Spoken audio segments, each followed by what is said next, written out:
আগে বলছিলাম যে এক দফা দাবিতে বৈষম্য বিরোধী ছাত্র আন্দোলনের সর্বাত্মক অসহযোগ আন্দোলন চলছে। শাহবাগ এলাকায় জড়ো হয়ে বিক্ষোভ শুরু করেছে বৈষম্য বিরোধী ছাত্র আন্দোলন। সেখানে আছেন আরেক সহকর্মী মনির মিল্লাত, আরো খবর তার কাছ থেকে জেনে নেব এবারে।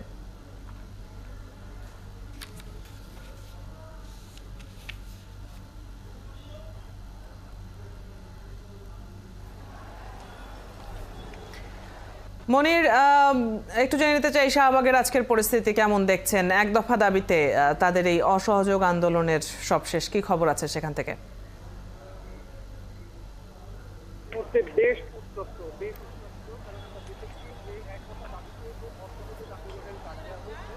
শাহবাগের পরিস্থিতি এই মুহূর্তে বেশ উত্তপ্ত।